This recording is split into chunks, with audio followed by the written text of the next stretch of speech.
एक professor class ले रहे थे। क्लास के सभी छात्र बड़ी ही रुचि से उनके लेक्चर को सुन रहे थे। उनके पूछे गए सवालों के जवाब दे रहे थे। लेकिन उन छात्रों के बीच कक्षा में एक छात्र ऐसा भी था जो चुपचाप और गुमसुम बैठा हुआ था। प्रोफेसर ने पहले ही दिन उस छात्र को नोटिस कर लिया था, लेकिन कुछ नहीं बोले।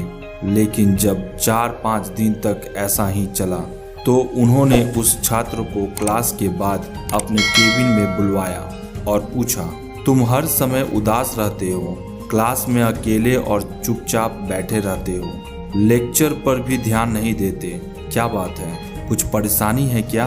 सर, वह छात्र कुछ हिचकिचाते हुए बोला, मेरे अतीत में कुछ ऐसा हुआ है जिसकी वजह से मैं परेशान रहता हूँ, समझ नहीं आता क्या करूँ। प्रोफेसर भले व्यक्ति थे। उन्होंने उस छात्र को शाम को अपने घर पर बुलवाया। शाम को जब छात्र प्रोफेसर के घर पहुंचा तो प्रोफेसर ने उसे अंदर बुलाकर बैठाया। फिर स्वयं किचन में चले गए और शिकंजी बनाने लगे। उन्होंने जानबूझकर शिकंजी में ज्यादा नमक डाल दिया। फिर किचन से बाहर आकर शिकंजी का गिलास छात्र को देकर कहा, यह लो शिकंजी, पियो। छात्र ने गिलास हाथ में लेकर जैसे ही एक घूंट लिया, अधिक नमक के स्वाद के कारण उसका मुंह अजीब सा बन गया। यह देख प्रोफेसर ने पूछा, क्या हुआ, शिकंजी पसंद नहीं आई? नहीं सर, ऐसी बात नहीं है, बस शिकंजी में नमक थोड़ी ज्यादा है। छात्र बोला, अरे अब तो यह बेकार हो गया, लाओ गिलास मुझे दो, मैं इसे फेंक देता हूँ। प्रोफेसर ने छात्र से गिलास लेने के लिए अपना हाथ बढ़ाया, लेकिन छात्र ने मना करते हुए कहा, नहीं सर, बस नमक ही तो ज्यादा है, थोड़ी चीनी और मिलाएंगे तो स्वाद ठीक हो जाएगा। यह बात सुन प्रोफेसर गंभीर हो गया और बोले, सही कहा तुमने, अब इससे समझ भी जाओगे, यह शिकंजी तुम्हारी जिंदगी है, इसमें घुला अधिक नमक तुम्हारे अतीत के बुरे अनुभव हैं। जैसे नमक को शिकंजी से बाहर नहीं निकाल सकते, वैसे ही उन बुरे अनुभवों को भी जीवन से अलग नहीं कर सकते।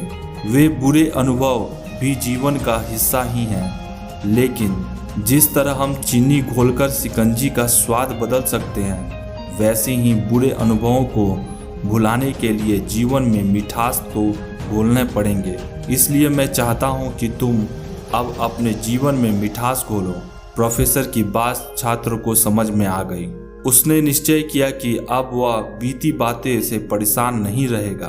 दोस्तों, जीवन में अक्सर हम अतीत की बुरी यादों और अनुभवों को याद कर दुखी होते रहते हैं। इस तरह हम अपने वर्तमान पर ध्यान नहीं देते और कहीं ना कहीं अपनी भविष्य बिगाड़ लेते हैं। जो हो चुका उसे सुधारा नहीं जा सकता, लेकिन कम से कम उसे भुलाया तो जा सकता है। और उन्हें भुलाने के लिए नई मीठी यादें हमें आज बनानी होगी।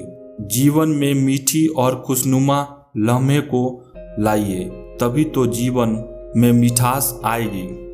दोस्तों, अगर ये कहानी आपको अच्छी लगी तो लाइक, सब्सक्राइब और बेल आइकन जरूर दबा दीजिएगा, ताकि आपको इसी तरह की मोटिवेशनल वीडियोस की अपडेट मिलती रहे। Thank you for watching this video.